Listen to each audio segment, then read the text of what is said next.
늙어가며 가장 먼저 느끼는 상실은 몸이 아니라 마음의 외로움입니다. 젊었을 때는 친구도 많고 형제 자매도 늘 곁에 있는 듯 보이지만 세월이 흐르면 그 관계는 하나둘씩 희미해집니다. 더욱 놀라운 사실은 우리가 가장 의지할 것이라 믿었던 형제 자매가 오히려 가장 쓸모없다고 느껴질 때가 온다는 것입니다. 어릴 적 부모의 품 안에서 자랄 때 형제 자매는 삶의 동반자였습니다. 같은 밥상에서 웃고 같은 방에서 싸우며 자랐습니다.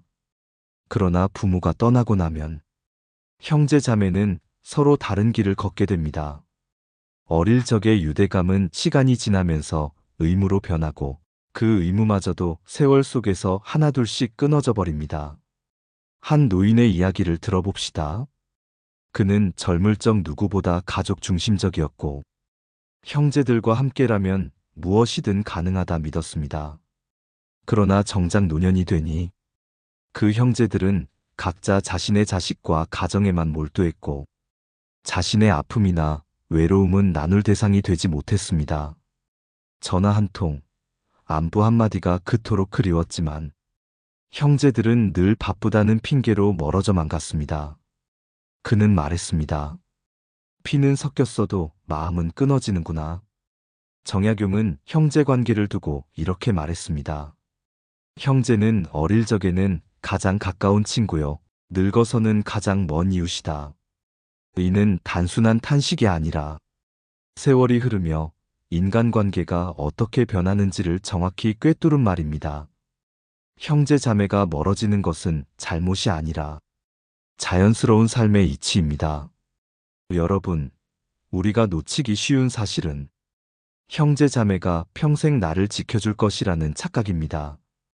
그러나 노년에 가장 쓸모없어지는 존재가 바로 형제 자매라는 사실을 미리 깨닫는다면 우리는 덜 아프고 덜 서운해질 수 있습니다.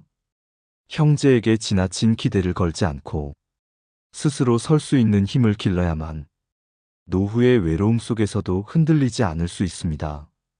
오늘은 그 진실을 함께 나누고자 합니다. 형제 자매가 늙어서 왜 쓸모없게 되는지 그 속에 담긴 5가지 이유를 하나씩 살펴보며 우리가 노년에 어떻게 준비해야 할지를 이야기해 보겠습니다. 이 이야기가 여러분께 스스로를 지키는 지혜가 되기를 바랍니다. 여러분, 형제 자매가 노년에 쓸모없어지는 첫 번째 이유는 삶의 무게가 달라지기 때문입니다.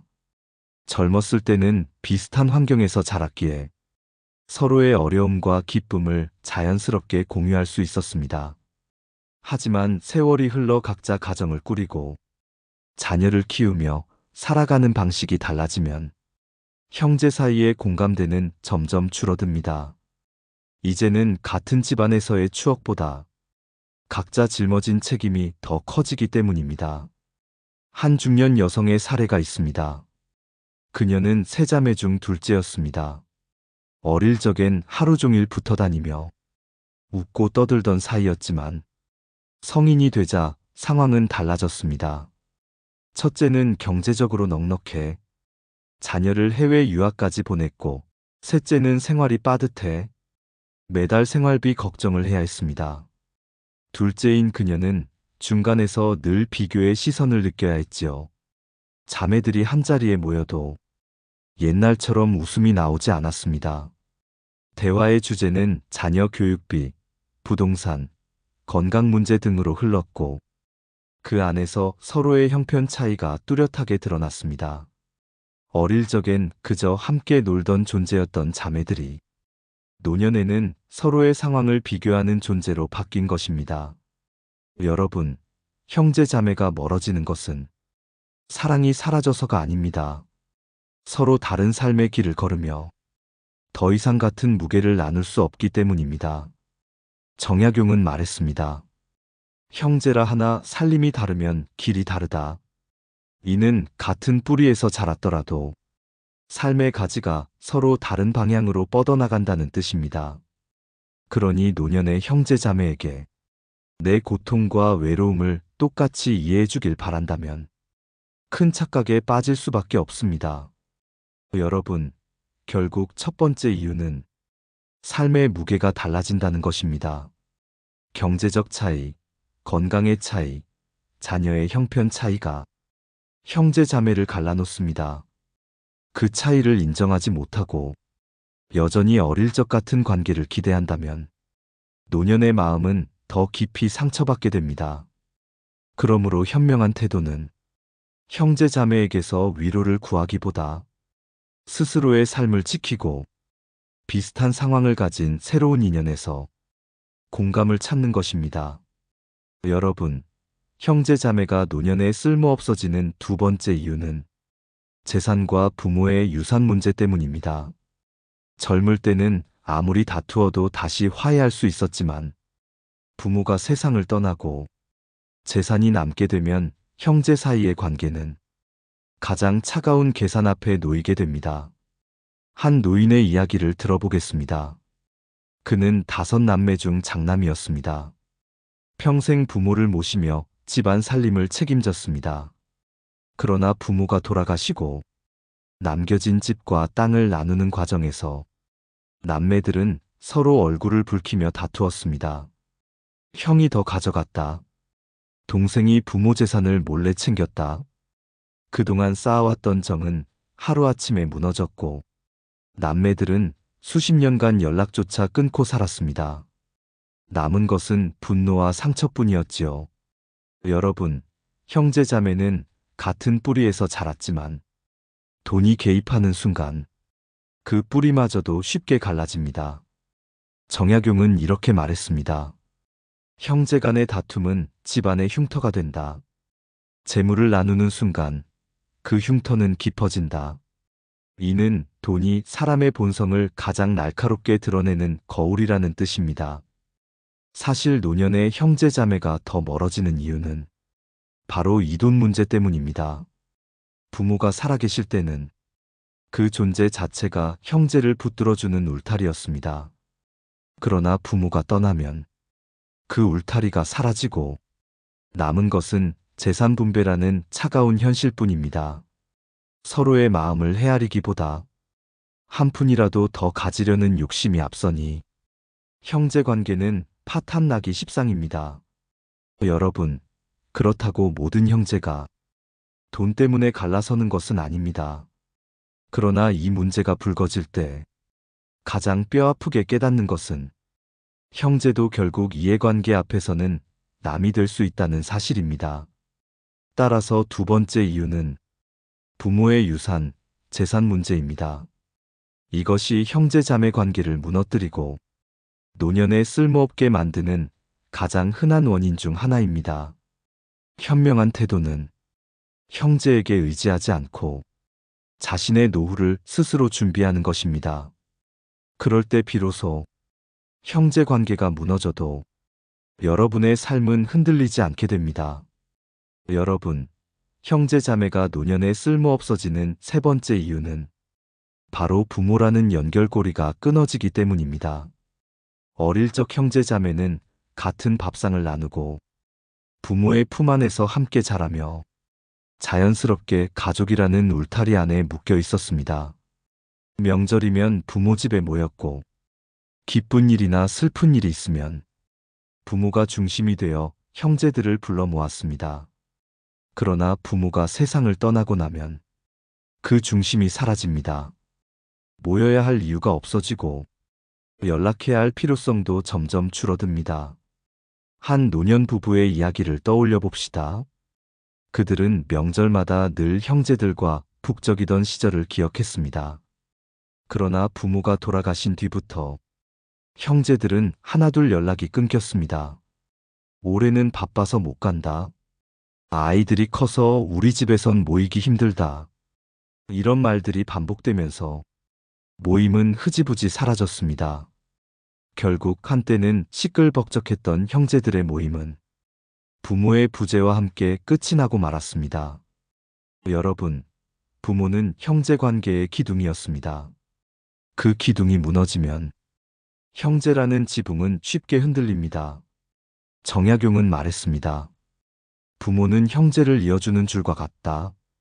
줄이 끊어지면 매듭은 풀리기 마련이다. 이 말처럼 부모가 떠나면 형제 자매는 그저 각자의 인생을 살아가는 별개의 존재가 되어버립니다. 이때 중요한 것은 형제가 멀어진다고 해서 그것을 비난할 수 없다는 사실입니다. 부모라는 연결이 사라진 후 각자의 삶이 우선순위가 되는 것은 지극히 자연스러운 일이기 때문입니다. 그러나 문제는 많은 사람들이 여전히 형제에게 옛날 같은 친밀함을 기대한다는 것입니다. 기대가 크면 실망도 커집니다. 그래서 노년의 형제 자매가 쓸모없다고 느껴지는 것이죠. 여러분, 세 번째 이유는 분명합니다. 부모라는 연결고리가 사라진 뒤 형제 자매는 더 이상 삶의 중심이 되지 못합니다. 따라서 현명한 태도는 형제에게 기대하기보다 스스로 새로운 인간관계를 맺고 자신의 노후를 채워갈 길을 찾는 것입니다. 그렇게 할 때 형제와의 거리는 덜 아프고 노후는 더 단단해집니다. 여러분, 형제 자매가 노년에 쓸모없어지는 네 번째 이유는 삶의 가치관과 생활 방식이 달라지기 때문입니다. 젊었을 때는 비슷한 환경에서 자랐기에 형제들끼리의 차이가 크게 드러나지 않았습니다. 같은 부모 밑에서 비슷한 음식을 먹고 비슷한 교육을 받으며 비슷한 꿈을 꾸던 시절이 있었지요. 그러나 나이가 들수록 각자의 경험과 선택이 쌓이면서 형제 자매 사이의 간격은 넓어집니다. 한 노인의 이야기를 들어보겠습니다. 그에게는 5형제가 있었습니다. 어릴 적엔 매일 붙어 다니며 놀던 사이였지만 성인이 되어 각자의 길을 걷자 삶의 방식은 극명하게 갈라졌습니다. 어떤 형제는 도시에서 사업을 하며 부유하게 살았고 다른 형제는 시골에 남아 검소한 삶을 이어갔습니다. 명절에 만나면 대화의 주제가 달랐습니다. 한쪽은 주식과 부동산 이야기를 했고 다른 쪽은 농사와 마을 소식만 이야기했습니다. 처음에는 다름으로 받아들였지만 세월이 흐르면서는 벽이 되어버렸습니다. 결국 서로의 삶을 이해하기보다 서로의 이야기에 흥미를 잃고 말았습니다. 여러분, 삶의 가치관이 다르면 대화조차 이어지기 어렵습니다. 젊을 때는 그 차이를 억지로 덮을 수 있었지만 노년에는 그럴 여력이 없습니다. 자신의 방식대로 살아온 세월이 너무 길기 때문에 타인의 방식을 존중하기보다 내가 옳다는 고집이 더 강해집니다. 형제 자매 사이의 대화가 잦아들고 마음의 거리는 더욱 멀어질 수밖에 없는 이유입니다. 정약용은 이렇게 말했습니다. 사람은 나이 들수록 자기의 그릇을 고집한다. 그릇이 다르면 같은 물도 담기 어렵다. 형제 자매 역시 마찬가지입니다. 같은 뿌리에서 자랐어도 나이가 들면 서로 다른 그릇이 되어 같은 마음을 담기 힘들어지는 것이죠. 여러분, 네 번째 이유는 삶의 가치관과 생활 방식이 달라지기 때문입니다. 이 사실을 인정하지 못하면 형제에게 실망하고 왜 내 마음을 몰라주나? 라는 서운함만 커질 것입니다. 하지만 이것은 누구의 잘못이 아니라 세월이 만든 자연스러운 차이일 뿐입니다. 따라서 현명한 태도는 형제와 과거의 친밀함을 억지로 되살리려 하지 말고 현재의 다름을 있는 그대로 받아들이는 것입니다. 그때 형제와의 거리는 멀어질지라도 마음의 상처는 훨씬 줄어들 것입니다. 여러분, 형제 자매가 노년에 쓸모없어지는 5번째 이유는 바로 각자의 가정과 자녀가 최우선이 되기 때문입니다. 젊었을 때는 형제 자매가 서로의 삶의 중심이었습니다. 그러나 결혼을 하고 자녀를 키우면서 그 무게 중심은 자연스럽게 내 가족으로 옮겨갑니다. 형제보다 배우자, 형제보다 자녀가 먼저가 되는 것은 너무도 당연한 이치입니다. 나이가 들수록 이 경향은 더욱 강해집니다. 노년에는 형제보다 손주와 함께 시간을 보내는 것이 더 즐겁고 형제의 안부보다 내 아이와 손주의 앞날이 더 중요해집니다. 한 노인의 사례를 보겠습니다. 그는 7형제 중 막내였지만 형제들 사이에서 늘 사랑을 많이 받으며 자랐습니다. 그러나 정작 나이가 들어 병이 들자 찾아오는 이는 형제들이 아니라 자신의 아들과 딸뿐이었습니다. 형제들은 한번 가봐야 하는데 하면서도 바쁜 자녀 돌보기에 혹은 손주 돌보기에 매여 실제로 찾아오지 못했습니다. 그는 말했습니다. 결국 노년을 지켜주는 건 형제가 아니라 내 곁에 남아있는 내 아이들이더라. 여러분, 이는 형제 자매의 사랑이 식어서가 아닙니다. 사람은 누구나 자기 가정의 무게를 먼저 감당해야 하기 때문입니다. 정약용은 말했습니다. 사람은 자기 집을 세우면 형제의 집은 이웃이 된다. 형제의 집이 이웃처럼 멀어지는 순간 우리는 더 이상 형제에게 기대어 살 수 없다는 사실을 깨닫게 됩니다. 따라서 5번째 이유는 각자의 가정과 자녀가 형제보다 앞서기 때문입니다. 노년의 형제에게 기대어 위로받기를 바라기보다 나를 지켜줄 내 자녀 혹은 내 삶을 스스로 가꾸는 데 더 집중해야 합니다. 형제에게 실망하지 않으려면 애초에 기대를 덜어내는 것이 지혜입니다. 여러분, 결국 노년을 함께하는 것은 형제 자매가 아니라 나와 내 가족, 그리고 내가 새롭게 맺은 인연입니다. 그 사실을 받아들일 때 형제에게 쓸모없음을 느끼는 아픔 대신 스스로의 노후를 주도적으로 꾸려가는 힘을 얻을 수 있습니다. 여러분, 오늘 우리는 왜 형제 자매가 노년에 가장 쓸모없어지는지를 5가지 이유로 살펴보았습니다. 첫째, 삶의 무게가 달라지면서 서로의 공감대가 사라집니다. 둘째, 부모의 유산과 재산 문제가 형제를 갈라놓습니다. 셋째, 부모라는 연결고리가 끊어지면서 모일 이유가 사라집니다. 넷째, 가치관과 생활 방식이 달라져 대화와 이해가 점점 어려워집니다. 다섯째, 각자의 가정과 자녀가 최우선이 되면서 형제는 뒷전으로 밀려납니다. 이 5가지 이유는 냉정하지만 동시에 우리가 현실로 마주해야 할 진실입니다. 형제 자매가 멀어진다고 해서 그것이 사랑이 사라진 것은 아닙니다. 그저 삶의 방향과 무게가 달라졌을 뿐이지요. 정약용은 이렇게 말했습니다. 형제는 피로 이어지나 삶은 길로 갈라진다. 형제의 존재는 여전히 우리의 뿌리이지만 노년의 삶을 지탱해주는 기둥은 결코 형제가 될 수 없다는 뜻입니다. 그렇다면 노년을 어떻게 준비해야 할까요? 형제에게 지나친 기대를 두지 않는 것이 첫걸음입니다. 그 기대가 크면 실망도 크고 그 실망은 관계를 더 멀어지게 만듭니다. 대신 스스로 설 수 있는 힘을 기르고 나와 같은 삶의 무게를 나눌 수 있는 새로운 인연을 맺는 것이 필요합니다. 취미 모임, 지역 사회 활동, 마음이 맞는 벗을 찾는 것이 노년의 형제보다 훨씬 큰 위로가 되어줄 수 있습니다.